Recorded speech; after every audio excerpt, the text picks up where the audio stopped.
Bienvenue dans Masquer les émotions. Avant de commencer, je vous invite à vous abonner à la chaîne et à activer la cloche pour recevoir les prochaines vidéos. Et si la vidéo vous plaît, n'hésitez pas à la liker, à laisser un commentaire et à la partager autour de vous. Allez, bon visionnage. Salam alaikum. Alaikum salam wa rahmatullah. J'espère que tu vas bien. Ça va, alhamdoulilah. Et toi, comment tu vas? Ça va, alhamdoulilah, barakallahu fik. Je te remercie de partager ton histoire dans Masquer les émotions. Alors, est-ce que dans un premier temps, tu peux nous décrire un petit peu ton papa? Mon père, c'était toute ma vie pour moi. Et on était très très proches, très très fusionnels. Il était vraiment très très protecteur, très très doux, très très ouvert d'esprit aussi, très compréhensif. Il pouvait parler de tout, de rien avec nous, sans aucun tabou. Enfin voilà. C'était un père très très doux, très aimant, qui nous apportait énormément, énormément d'amour. Physiquement, il était très imposant, donc forcément, on se sentait très en sécurité avec lui. Mais pour autant, il avait un cœur tellement, tellement énorme qu'on avait l'impression que c'était un grand nounours, en fait, mon père. Auprès des gens, c'était quelqu'un, de ce que moi j'ai pu voir, en tout cas sur la période pendant laquelle j'ai vécu avec lui, c'était quelqu'un de très sociable. Il parlait très facilement avec tout le monde, il aimait la bonne humeur, il était agréable et très souriant, toujours serviable.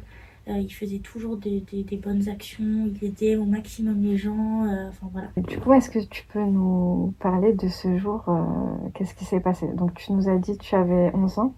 Ça va être peut-être un peu compliqué pour moi d'en parler, hein, mais alors nous on était donc à la maison. C'était pendant le mois de Ramadan. Le mois de Ramadan est tombé pendant le mois de juillet. C'était le 13 juillet 2013, plus précisément. Et donc ma mère, à ce moment-là, elle était en train de faire du rangement, quelque chose comme ça. Elle reçoit un appel de la police. Elle vient nous voir, en fait, nous on était dans le salon, et elle nous demande d'aller dans la chambre. Donc nous on se retrouve dans la chambre avec mes frères. Tout de suite on a peur, hein, forcément c'est logique. On est jeune, on entend police, on entend maman, papa, on commence à paniquer. Donc je me souviens qu'à l'époque, on s'est tous pris dans les bras et on est restés en fait. Donc on n'entend pas ce qu'ils disent à ma mère, on entend juste des voix de loin. Et en fait après on a entendu les hurlements de ma mère en fait. On a entendu ma mère hurler. Donc moi j'ai jamais vu ma mère, jamais entendu ma mère pleurer, etc. Bon, crier comme toutes les mamans, mais jamais pleurer, etc. Et là je l'entends hurler, mais hurler de douleur. Nous on commence à pleurer avec mes frères. On savait qu'il y avait quelque chose qui allait pas en fait. Et donc quand on est sorti, on a été voir ma mère. Et elle a pris donc comme un masque en fait. C'est le thème de la vidéo. Et à partir de ce moment-là, donc, on sentait qu'il y avait quelque chose qui n'allait pas, mais elle n'a pas montré ce qui n'allait pas ou ce qui allait. Elle nous a simplement dit que mon père il était dans le coma, qu'il avait eu un accident et qu'il était dans le coma. Donc quand elle nous a dit ça, en fait, tout le monde a espéré en fait que, pour nous, notre père il était pas mort. On s'est dit bon, c'est un accident, il va s'en sortir, il est jeune, il est fort. Enfin, nous, notre père, pour nous, c'était un super héros physiquement, comment il était. On l'imaginait comme Superman ou Batman. Donc nous, on pensait que très facilement, il allait s'en sortir. Et mais moi, j'avais senti qu'il y avait quelque chose. J'ai vu comme ma mère, le cri de douleur de ma mère, j'ai vu la situation, la scène, etc. Comment les adultes autour de nous se comportaient. J'ai compris qu'il y avait quelque chose de plus grave en fait à l'époque. Et pendant quelques temps en fait, ma mère elle nous a rien dit. Elle ne nous a pas parlé de tout ça. On était chez ma grand-mère, il y avait des gens qui venaient déjà, hein, parce que mon père il était déjà décédé en fait. En réalité, tout le monde le savait en fait, et il nous protégeait nous en fait pour pas, ils nous ont pas dit sur le coup en fait qu'il était mort pour pas qu'on ait un choc en fait. Et un jour, en fait, il y a un homme donc, qui va rendre visite à ma mère, donc comme plusieurs personnes. Et en fait, j'avais oublié quelque chose dans la salle à manger et je rentre dans la salle à manger, dans le dos des adultes, parce qu'ils ne voulaient pas qu'on y aille, en fait. Mais moi, j'avais senti qu'il y avait quelque chose qui n'allait pas. Et bon, j'ai un peu fait... je devais récupérer vraiment quelque chose, mais bon, je pense aussi qu'il y avait ma curiosité aussi qui a parlé. Et en fait, quand je suis arrivée dans la salle à manger, donc l'homme est arrivé et il avait un bouquet dans les mains et il a présenté ses condoléances à ma mère. J'ai regardé le monsieur, je suis ressortie J'ai pas parlé, hein. Je suis ressortie et j'ai commencé à dire à mes cousins cousines, parce que moi je leur disais mon père il est mort, il est pas dans le coma, et eux ils me disaient mais non, pour les plus jeunes qui avaient mon âge, parce que tout le monde pensait qu'il était dans le coma en fait, ils ont voulu nous protéger en faisant ça.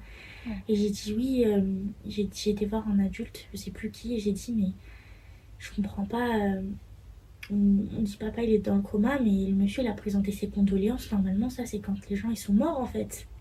Enfin voilà, c'est quand ils...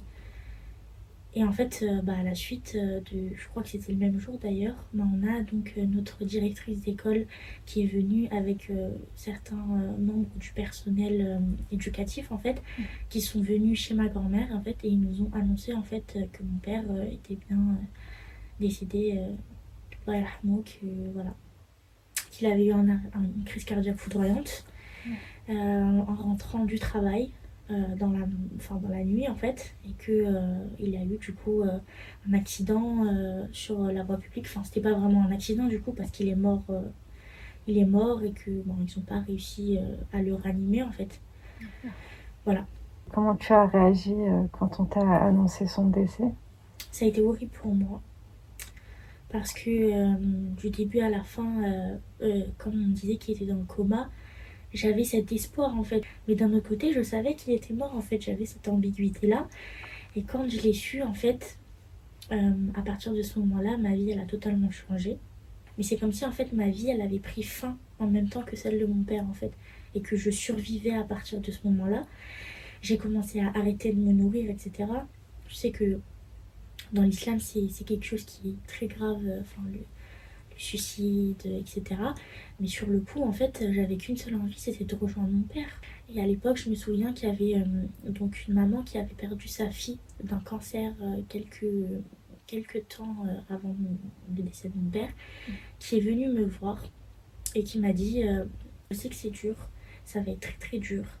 Mais elle m'a dit mais il va falloir que tu sois forte. Il va falloir que tu sois forte et que tu avances. Et surtout, il va falloir que tu dises aussi que, donc pour rappel, tu m'as pas posé encore la question, mon père il était atteint d'une spondylarthrite ankylosante en fait, qui le touchait au niveau du bassin. Et en fait, ça le rongeait en fait de l'intérieur, ça rongeait ses os de l'intérieur, donc c'était très douloureux pour lui. Et petit à petit, en fait, ça l'immobilisait. Donc ça l'immobilisait à tel point que en fait, pendant une période, quand j'étais donc quelques années maintenant avant de décéder, en fait, le matin, par exemple, les gestes en fait, de la vie quotidienne, comme le fait de se pencher pour mettre ses chaussures, les lacets, les chaussettes, etc. Mon père, il pouvait pas le faire. Donc le matin, avant d'aller au travail, en fait, ça le paralysait dans tout le dos. Donc le matin, avant d'aller au travail, je l'aidais à mettre ses chaussettes, je l'aidais à mettre ses chaussures. En plus, il était conducteur de poids lourd la journée. Donc du coup, c'était encore plus douloureux physiquement pour lui. Il a dû restreindre énormément le sport alors que c'était un grand sportif. Enfin, il y avait beaucoup de... Arrêter la moto alors qu'il aimait ça. Enfin, c'était une période assez compliquée. Après ça, la médecine, elle a évolué quand même sur sa maladie et ils ont réussi à lui trouver un traitement, en fait, une piqûre. En fait, j'ai pu, entre guillemets, retrouver mon père comme avant. En fait, il pouvait faire ce qu'il voulait, bouger, nous soulever des charges, etc. Il redevenait totalement voilà, comme avant. Mais le soir venu, en fait, il avait les retombées de tout ça, en fait. Le soir, les week-ends, etc. Il souffrait énormément. Et nous, même si on était petits, on voyait qu'il souffrait, etc. Et que malgré tout, mon père cumulait du travail la journée et le soir pour pouvoir mettre de l'argent de côté, pour qu'on puisse faire des études et qu'on puisse s'en sortir. Et elle me dit, donc ma fille, elle était très malade et même si c'est très très dur, elle souffrait énormément. Et je l'aime plus que tout. Donc comment je peux être entre guillemets égoïste et vouloir que ma fille reste avec moi malgré la maladie, malgré la douleur, malgré la souffrance qu'elle vivait, alors qu'en fait elle doit être bien maintenant, elle doit plus ressentir tout ça, elle doit plus avoir ces douleurs là. Et tout de suite moi ça a fait un écho dans ma tête par rapport à mon père, par rapport au fait que bon, c'est difficile, c'est très difficile, mais il a plus mal.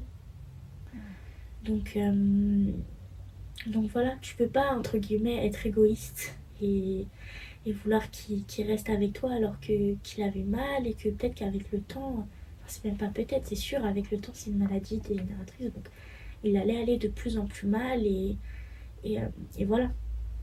Donc je pense que ça a été... donc je parle de ça parce que pour moi, ça a été un électrochoc, on va dire. Ça m'a permis de tenir et de survivre, comme je le dis, dans le sens où, d'accord, il est parti, il est plus là tout de suite maintenant, mais il est mieux, il va mieux. Un jour ou l'autre, je le rejoindrai. Ça a été une période très, très compliquée après. Et pour tout avouer aujourd'hui, donc ça va bientôt faire 12 ans. Au mois de juillet, ça fera 12 ans donc, que mon père est décédé, par amour. Mais en fait, après ça, sur l'année qui a suivi, en fait, je me rends compte avec le temps qu'en fait, j'ai un trou. C'est très brouillon pour moi. J'ai des souvenirs qui reviennent de temps en temps comme ça dans ma mémoire. Mais je pense qu'en fait, j'étais plus là, en fait, déjà. Et que c'était tellement choquant pour moi que, que mon cerveau, il s'est un peu comme verrouillé, en fait. Je saurais pas l'expliquer, mais j'ai pas les souvenirs de toute cette période-là. Et est-ce que tu as assisté aux obsèques? Non. Du coup, ça a été la décision de ma maman. Voilà. Je pense que la plupart des adultes auraient fait la même chose en fait. Parce que bah, enfin, c'est pas facile. Mais, euh, mais je pense que j'en avais aussi besoin. Ma mère, elle a voulu faire ça, je pense, pour mon bien. Enfin, c'est sûr même, elle l'a fait pour mon bien et pour pas que je sois choquée, traumatisée, etc. Mais je pense que moi, j'avais besoin de voir mon père. Parce que pour moi, jusqu'à aujourd'hui, mon père, c'est comme s'il n'était pas mort en fait. Parce que je l'ai pas vu. Je le vois partir la veille et je le vois jamais rentrer en fait. C'est comme si mon père, il était parti en voyage en fait. C'est comme si il allait revenir un jour ou l'autre. Que parfois je m'imagine partir en voyage, partir quelque part à l'étranger et être choquée d'un coup parce que je tombe nez à nez avec mon père. Parfois je m'imagine cette scène-là. Enfin, souvent je m'imagine cette scène-là dans ma tête parce que j'ai pas pu lui dire au revoir tout simplement. Donc pour moi en fait il est pas parti en fait. J'avais besoin de le voir et de voir que d'accord, c'est réel. Parce que comme on est passé de coma, ok, non en fait il est mort. Et il a jamais été dans le coma.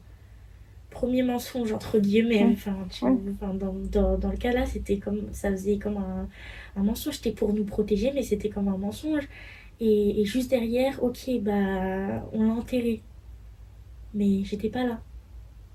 Donc pour moi, enfin, mon cerveau, je pense qu'il a fait l'amalgame des deux et voilà. Quel souvenir tu as de ta maman durant cette période?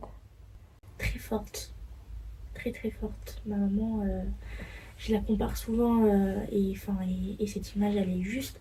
Ma mère, ça a toujours été une lionne avec ses lionceaux. Euh, mais là, ça a été plus que ça. C'est vraiment la lionne, bah, quand elle a plus son lion avec elle, qui doit se battre contre tous en fait, et protéger ses petits en fait. Donc moi, ma mère, comme je l'ai dit plus tôt, elle s'est pas du tout effondrée devant nous. Elle a même pas versé une larme ou quoi que ce soit. Ou, enfin voilà, ça a été... et peut-être que c'est aussi quelque chose que je recommanderais pas forcément à d'autres mères de faire enfin, devant leurs enfants. Parce que du coup, nous, on savait que notre mère, elle était... Ça donnait l'impression qu'elle... Enfin, ça nous montrait qu'elle était très très forte. Je pense que c'est pour ça qu'elle faisait ça avec nous. Mais du coup, ça laissait pas de place pour nous à la faiblesse. Tu te sentais obligée d'être à son image, d'être forte aussi C'est parce ça, qu'elle d'être est... forte comme elle. Ok. Si ma maman elle est forte comme ça, bah moi aussi il faut que je sois forte comme ça. Donc moi je pleurais en silence la nuit parce qu'après on dormait un peu tous ensemble. C'était un peu compliqué au début. Donc c'était en silence, c'était caché. Mes frères ils avaient moins ce souci-là. Mais c'est vrai que moi, du coup, je commençais à pleurer en silence, je commençais à cacher les choses parce que, ben, comme ma mère, elle n'était pas démonstrative sur tout ça, bah, c'est vrai que, et même nos proches, ils ont, en fait, quand ils nous l'ont annoncé, ils ont eu le temps de digérer l'information et de se ressaisir. Et je pense que c'est ce qu'elle voulait faire pour pas nous montrer que c'est la fin et qu'elle voulait être forte pour nous, en fait. Mais sauf que comme ils ont eu le temps de digérer l'information, on n'a pas eu le temps de vivre la douleur réellement en même temps qu'eux. Et du coup, on n'a pas pu forcément se livrer ou montrer vraiment notre faiblesse, ou montrer vraiment enfin voilà à quel point ça a été. Enfin, on avait besoin de ce moment où on est tous pas bien parce qu'en réalité, on a tous été pas bien. Mais en fait, ça a été tellement. Chacun l'a vécu de son côté que après en fait, cette période justement où on a été tous collés les uns avec les autres, on a eu cette période dans ma famille du coup où on a tous vécu cette douleur chacun de notre côté en fait. Ouais. Comment votre maman, elle vous a soutenu dans ce moment très difficile? Bah déjà, selon elle, le fait de ne pas avoir été, je pense, trop émotive, trop démonstrative par rapport à sa douleur à elle, par rapport à ses faiblesses à elle, ça laissait peut-être pour elle plus de place à notre douleur et à nos faiblesses à nous, déjà. Euh, alors que moi, du coup, bah, je me sentais pas à l'aise parce que pour moi, c'était pas logique que moi je souffre alors que ma mère, elle, entre guillemets, elle ne montre pas sa douleur. Donc si elle montrait pas sa douleur, moi non plus, je devais pas montrer ma douleur, tout simplement. Je pensais aussi que ma mère, on est proches tous, enfin mes frères, moi et ma maman, on est proches les uns des autres. Donc on avait ce... Mes frères avaient quand même du mal à s'exprimer à cette période-là, à parler et à mettre des mots sur leurs émotions. Et du coup, c'est vrai que ben, ma mère, elle avait peut-être plus tendance à vouloir essayer de les faire parler, de les faire,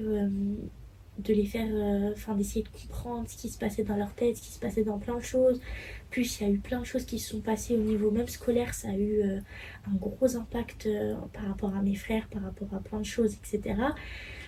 Et je pense que moi, en fait, par rapport à tout ça, j'ai pas voulu parler de moi, de ce que je ressentais moi, de comment c'était difficile pour moi, et que j'ai voulu en fait mettre tout ça de côté, comme ma mère le faisait en fait. J'ai fait un mimétisme en fait, j'ai mis toutes mes émotions, on va dire, j'ai tout digéré de côté, entre guillemets, parce que j'ai pas réellement digéré, mais j'ai juste mis tout de côté, et j'ai mis un masque, tout simplement, sur mon visage, où je souriais, je souriais, j'essayais d'être toujours souriante, voilà, de pas montrer quand j'étais triste, quand j'étais pas triste, etc. Et, euh, et très vite, bah, ma mère, comme elle s'est retrouvée bah, toute seule avec nous, très très vite, moi j'ai été comme une deuxième maman pour mes frères en fait. Je devais me débrouiller, je devais les aider pour les devoirs, je devais aider à la maison, je devais après les aider pour prendre la douche, pour le coucher, pour faire à manger, pour aller les chercher aux activités. Enfin, très vite j'ai eu ce rôle-là en fait. Et du coup, je pense que et ma mère et moi, on s'est beaucoup concentrés, toutes les deux en fait, sur mes frères et sur ce qui n'allait pas, enfin, ce qu'il fallait que, voilà, tout simplement notre rôle, entre guillemets, de prendre soin des uns et des autres, en fait. Et du coup, donc je pense que elle et moi, dans la réalité des faits, on n'a pas pu prendre réellement soin l'une de l'autre. Dans le sens où je pense que ma maman aussi, elle avait besoin qu'on prenne nous aussi soin d'elle, mais elle a voulu être une mère avant d'être une femme. Et moi, bah, par rapport à tout ça, j'avais beaucoup de... Je me suis beaucoup enfermée en fait par rapport à tout ça. Parce que bah, par exemple, moi, mon père était très tactile avec moi. J'étais tout le temps collée à lui, j'étais tout le temps dans ses bras. Et c'était quelque chose dont j'avais besoin en fait. Des câlins, de bisous, etc. De mon père. Et après ça, en fait, j'ai plus eu envie que qui que ce soit en fait me touche par exemple, m'approche ou me... donc ma mère, je sais que ça aussi elle l'a mal vécu parfois parce que bah par exemple elle aimait, enfin mes frères étaient très très proches d'elle, très doux, très tactiles, très câlins. Et moi tout de suite, j'étais plus catégorisée comme étant sauvage un petit peu, entre guillemets. Alors que en fait, comme je pouvais plus l'avoir avec mon père, bah je voulais plus l'avoir avec, entre guillemets, avec personne en fait. Donc je pense que ma mère, elle a été vraiment incroyable, vraiment au top par rapport à nous, par rapport à comment elle a voulu gérer les choses, comment elle a voulu nous aider, comment elle a plus donné pour nous que pour elle. Et maintenant, avec du recul et ton regard de jeune adulte, qu'est-ce que tu aimerais dire à ta maman? Merci déjà. Merci pour tout ce qu'elle a fait pour nous. Excusez-moi, ça c'est difficile, je m'attendais pas. Merci pour tout ce qu'elle a fait. Merci pour toutes les concessions qu'elle a faites. Merci de nous avoir donné l'impression que même si notre père il était plus là, qu'il était toujours là, dans le sens où on manquait de rien. Alhamdoulilah, on allait toujours dans des très bonnes écoles.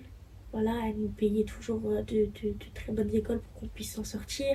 Elle mettait toujours de l'argent de côté, comme à l'époque où mon père était encore en vie, pour qu'on puisse aller dans des grandes écoles. Elle a toujours pensé à notre bien-être, elle a toujours pensé à notre bien, elle a toujours fait passer nos besoins avant les siens. Merci, merci de tout en fait. Merci déjà de nous avoir donné la vie. Merci de nous avoir, d'avoir au maximum facilité notre vie. Désolée aussi parfois de lui avoir compliqué la vie, surtout en grandissant, pour, euh, pour diverses raisons. Et, et que j'aurais aimé que les choses soient différentes. J'aurais aimé qu'elle puisse vieillir avec mon père. Excuse-moi. T'as pas à t'excuser. J'aurais aimé qu'elle puisse vivre ça avec mon père parce que je sais que c'était l'amour de sa vie. Je sais que. Enfin, il y a beaucoup de femmes aujourd'hui qui sont déçues par les hommes, par l'amour des hommes, etc. Et je sais que mon père, il a apporté beaucoup à mon maman. Et j'aurais aimé qu'elle puisse continuer à vivre ça. J'aurais aimé aussi qu'elle soit moins. Pas moins forte, mais juste qu'elle se laisse aller en fait. Qu'elle se laisse aller quand ça allait pas et qu'elle puisse en parler avec nous. Parce qu'elle gardait tout pour elle. Et elle me disait oui, moi, j'aurais. Enfin, j'ai besoin de mon mari, j'ai besoin de pouvoir parler avec lui, j'ai besoin de me confier. Quand on était petit, peut-être elle le disait pas trop, mais en grandissant, elle le disait. J'avais besoin à ce moment-là que votre père il soit là, que je puisse me confier, avoir quelqu'un en face de moi qui puisse m'aider, un regard d'adulte, etc. Et que ma mère, elle s'est retrouvée toute seule, malheureusement. Parce que c'est vrai que sur le moment, quand tu vis quelque chose, il y a l'effervescence, il y a le monde, il y a plein de choses, il y a plein de gens qui viennent. Mon père, il était énormément aimé, donc il y avait plein de gens. Mais dans la réalité des faits, après ça, les gens, ils t'oublient. Donc ma mère, elle s'est retrouvée toute seule au final. Et, et je l'ai aidée tant bien que mal. Mais j'aurais aimé pouvoir lui apporter plus encore. Lui apporter plus, ne serait-ce que psychologiquement, qu'émotionnellement parlant, que sentimentalement parlant. Qu'elle puisse se laisser aller, qu'elle puisse parfois montrer sa vulnérabilité, que je puisse la prendre dans mes bras, lui dire que je serai toujours là, que ça ira quoi qu'il arrive. Et encore la remercier, je la remercierai jamais assez, ma maman. Et, euh, et même si parfois on est. Parce que malheureusement on a un très fort caractère tous les deux. Et, euh, et forcément on n'est pas forcément d'accord tout le temps avec les gens qu'on aime et avec lesquels on vit. Et que malgré tout, je l'aime. Parce que ça, je pense que. Je pense que c'est important de le dire et que avant qu'il décède, j'ai pas ce regret-là de pas avoir pu dire je t'aime à mon père. Ça, c'est un regret que j'ai pas du tout et que j'aurai jamais parce que je lui disais tout le temps. Mais c'est vrai que ma mère, c'est plus compliqué. Elle et moi, on est plus. On parle moins, on se dit moins les choses. On parle, mais on se dit pas les choses qu'on ressent au fond. Et du coup, je voulais lui dire maman, je t'aime. Je t'aime et je t'aimerai toute ma vie. Même si c'est difficile pour moi de te le dire. Et, et voilà. Et merci pour tout. Et voilà. Ok. Et je vais arrêter d'en parler parce que c'est trop chaud. Qu'Allah il te la préserve. Emily, merci. Ok. Et du coup, est-ce que Pardon. vous en parlez facilement avec ta maman et tes frères de ton papa, de remémorer les souvenirs?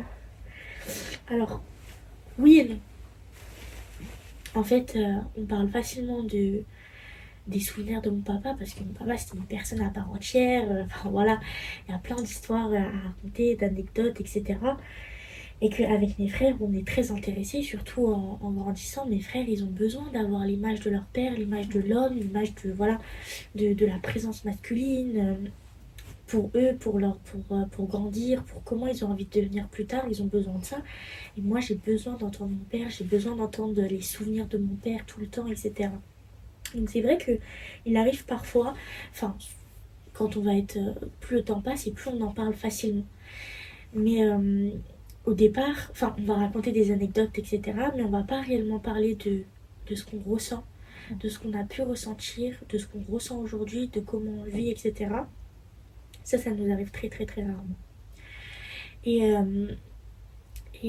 et concernant du coup le début après l'épreuve, je pense que ma mère,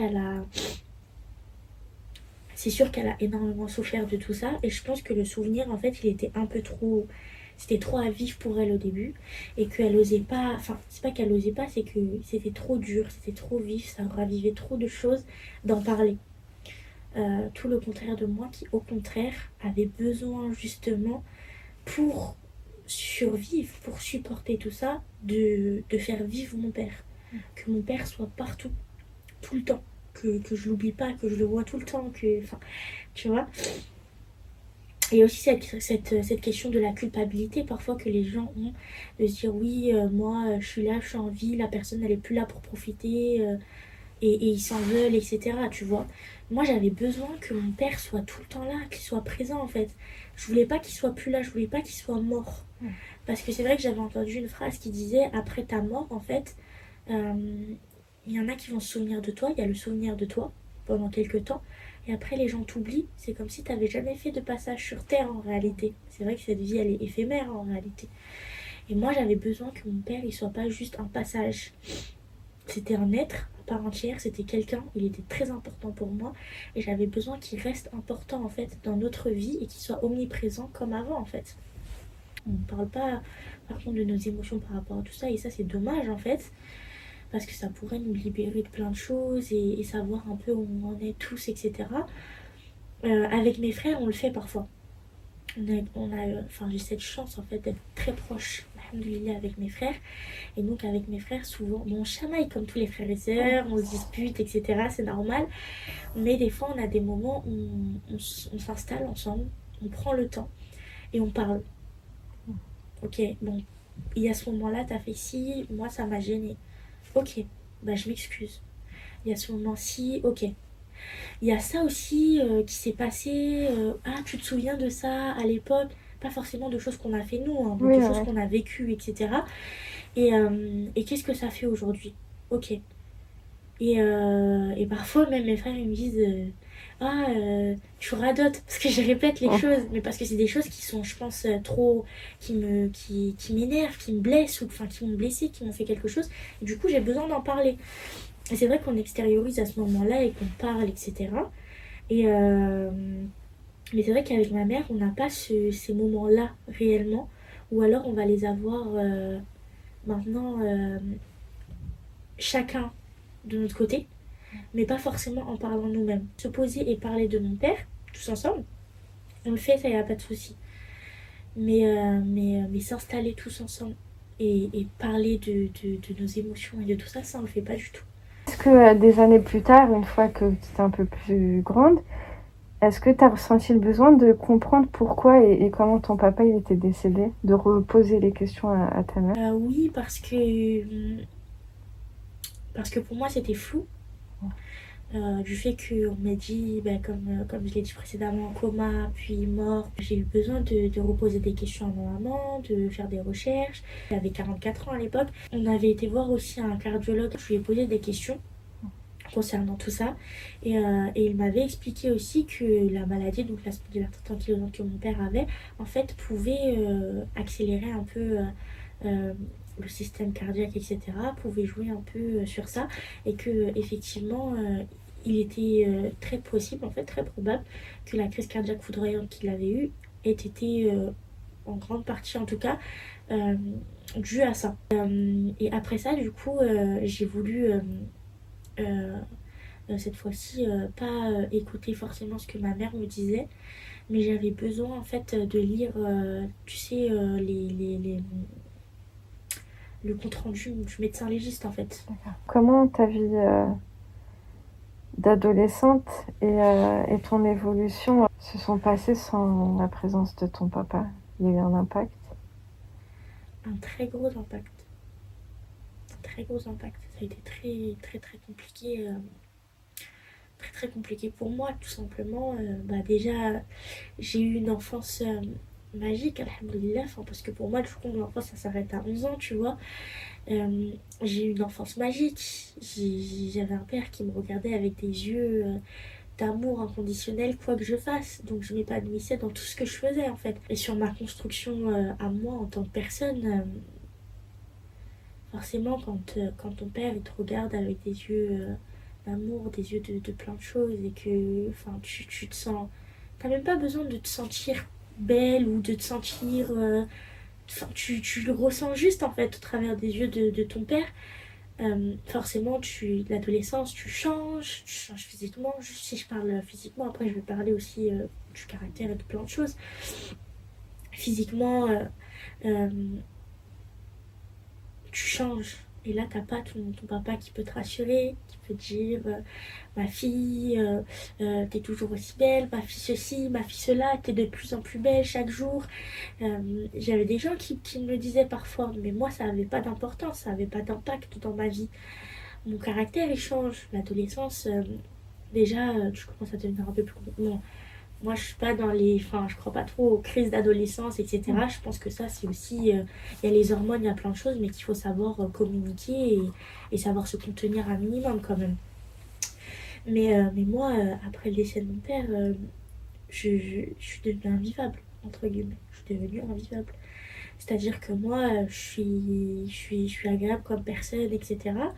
Mais quand je suis avec moi, comme je me suis occupée de mes frères très jeunes, je suis très autoritaire. Je suis très, ça doit marcher comme moi, je veux que ça marche et ça doit être comme ça, comme ça, comme ça. Je gère tout. Je suis très contrôlante sur plein de choses. Euh, je m'énerve très vite. J'ai un caractère qui fait que, enfin, tout le contraire en fait de ce que j'étais quand mon père était en vie en fait. Quand mon père était en vie, j'étais une boule de joie, une boule de douceur, une boule de... J'ai toujours eu du caractère, hein, je me laissais pas faire. Mais j'étais rayonnante en fait. Aujourd'hui, quand on me dit t'es rayonnante ou quoi que ce soit, moi je le vois pas du tout. Ou t'es chaleureuse ou quoi que ce soit, moi je le vois pas du tout. Pour moi, je suis plus que l'ombre de moi-même en fait. Tu sais que dans tous les paliers de ta vie, ton père sera pas là. Moi, mon père, il me parlait énormément, il me conseillait sur ma vie d'enfant déjà, donc j'avais besoin qu'il me conseille sur ma vie d'adolescente, sur mes choix, sur les décisions que je devais prendre. Aujourd'hui, je suis, entre guillemets, je suis perdue. Quand je dois prendre des décisions, c'est compliqué pour moi. Parce que je peux pas poser, enfin, je demande toujours à ma mère, c'est heureusement qu'elle est là, mais je peux pas avoir l'avis de mon père. J'ai pas de, enfin, me dire que bah, si mon père il avait été là, par exemple, mon bac, on aurait pu faire une fête, qu'on aurait pu, voilà. Si demain je me marie, par exemple, bah, il sera pas là. Donc est-ce que ça sert vraiment... Moi j'en viens même des fois à des pensées comme ça, hein. Est-ce que ça sert à quelque chose que je fête cet événement-là? Mon père il sera même pas là, il pourra même pas le voir, il sera même pas avec moi. Mon père il va même pas le valider, mon mari. Alors que c'est un homme, enfin, tu vois, avoir un enfant, il sera pas là. C'est triste à dire, hein, mais ma vie a moins d'importance aujourd'hui et j'ai moins de goût, en règle générale, à la vie et à tout ce que j'aimais et à plein de choses, en fait. Depuis que je l'ai perdu, en fait. Tout simplement. Là, mais en fait, en moi, il y a quelque chose en moi qui s'est éteint totalement. Et c'est quoi qui t'aide quand même à tenir bon? Ce qui m'aide à tenir aujourd'hui, c'est vraiment la religion, la confiance en Dieu et le fait de vouloir être assidu quand même, enfin d'être assidu dans la religion et d'être sérieuse dans la religion. Entre guillemets, je me bats ici, je survis ici pour retrouver ma vie d'avant avec mon père dans l'au-delà en fait. Quelles sont les choses que cette épreuve t'a enseignées? Déjà, je pense que ça m'a fait prendre énormément en maturité, ça c'est indéniable. Je pense que ça m'a appris aussi que j'avais une force en moi, une force de la nature, une force Parce que pour survivre à ça, pour pouvoir avancer dans tout ça, faut vraiment en avoir en soi, quoi. Donc avoir une force, ça m'a appris que, que- qu'il fallait profiter des moments de la vie avec les gens qui te restent. Enfin, ça, je le savais déjà, mais encore plus aujourd'hui. Qu'il faut profiter, que la vie, elle est courte et que surtout, il faut pas s'attacher à cette vie, en fait. Qu'il faut pas s'attacher à la vie dans laquelle on est ici, qu'il faut pas s'attacher au bien matériel de ce monde, qu'il faut pas s'attacher à tout ça, parce que ça n'a pas d'importance. Tout ça, ça n'a pas d'importance.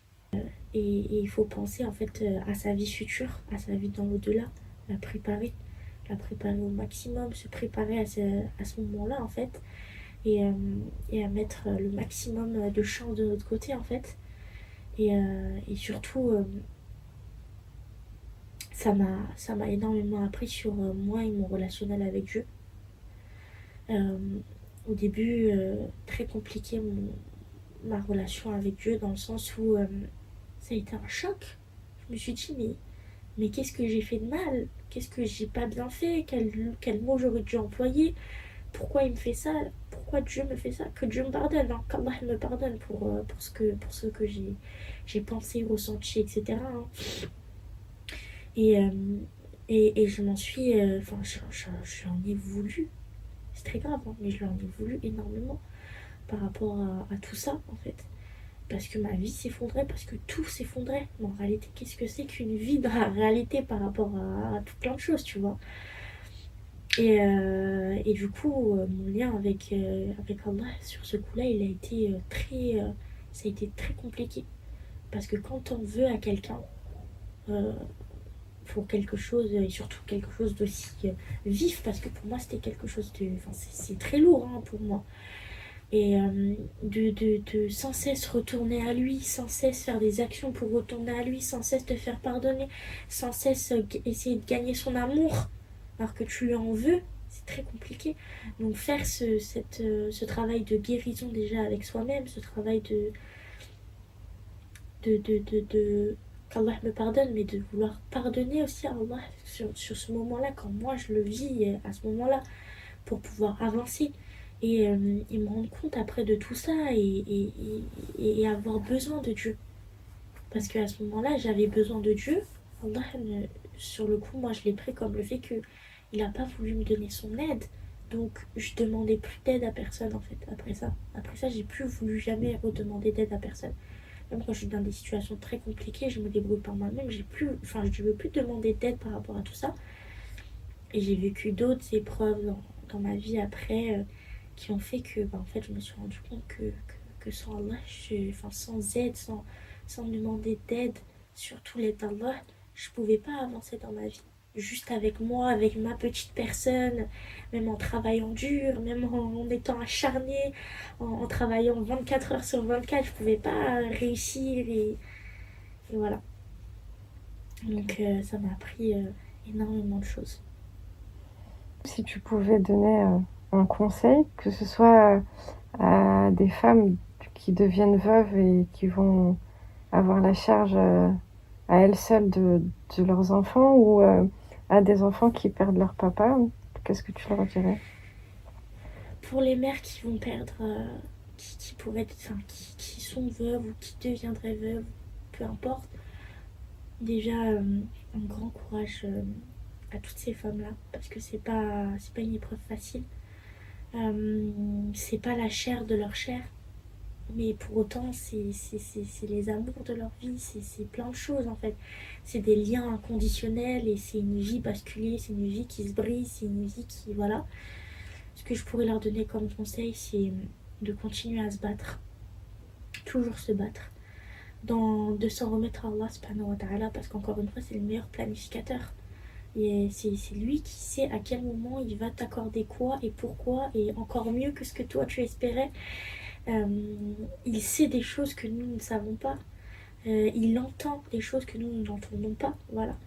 Donc toujours remercier Allah, toujours s'en remettre à Allah, même quand ça va pas, toujours s'en remettre à lui. Au contraire, c'est le moment où il faut le plus s'en remettre à Allah, que ces femmes-là soient fortes, que ces femmes-là n'aient pas honte d'avoir perdu leur mari, de se retrouver seules. Au contraire, de pouvoir avancer, surtout quand elles ont des enfants, ces femmes-là, seules comme ça montre que c'est des guerrières, qu'elles sont fortes.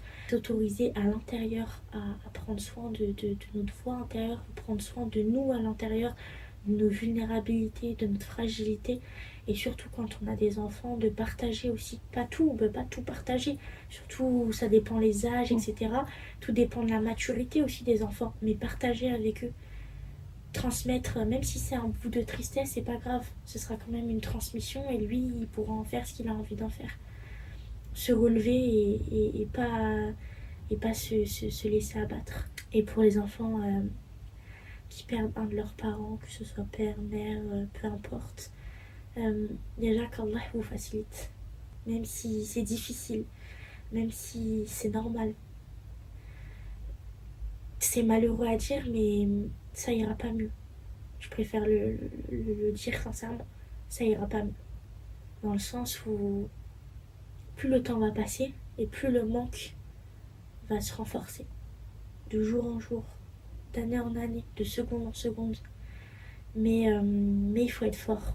Et il faut avoir Allah dans sa vie, il faut être... voilà, faut avoir tout, faut avoir confiance en Allah. Je peux pas donner de meilleurs conseils que ça, vraiment. Et surtout, si vous sentez que ça va pas, il faut pas avoir honte d'aller consulter, d'aller voir des spécialistes. Faut pas avoir honte d'essayer de parler, de voir des adultes, que ce soit le parent restant ou un autre adulte, familial, neutre, peu importe. Des amis. Moi, ça m'a beaucoup aidé de rencontrer des gens qui avaient vécu la même épreuve que moi. Rencontrer des gens qui avaient vécu la même épreuve que moi, qui ressentaient pas ce que moi j'avais ressenti, mais qui pouvaient comprendre la détresse dont moi que moi je vivais en fait, que moi j'avais pu ressentir, et pouvoir échanger, partager. Et donc voilà, ça aussi ça peut être intéressant d'essayer d'avoir peut-être des groupes de parole ou peu importe, d'écrire ce qu'on ressent. Un grand merci pour avoir partagé l'histoire de ton papa, Allah yarhamou, et tout l'amour que tu lui portes. Je te souhaite beaucoup de courage, ainsi qu'à ta maman et à tes deux frères. Qu'Allah il accorde le plus haut degré du paradis à ton papa, qui vous rassemble au paradis et qui te préserve, ainsi que tes proches. Barakallahu fik. Merci à toi pour ce moment que je redoutais, tu le sais, parce que parler de mon père, parler de tout ça, c'est quelque chose de pas habituel chez moi, qui est très compliqué. Je suis fière de moi, j'ai su au maximum gérer mes larmes, mes émotions, etc. Et je te remercie parce que c'est un travail énorme que tu fais, et c'est un très beau travail, et ça va aider énormément de gens en fait qui sont dans la même situation et qui savent pas vers qui se tourner, qui savent pas ok, moi je ressens ça, mais peut-être que c'est pas normal. Donc Allah t'accorde le plus haut degré du paradis à toi ainsi qu'à tes proches, qu'Allah te facilite. Jazakallah khairan.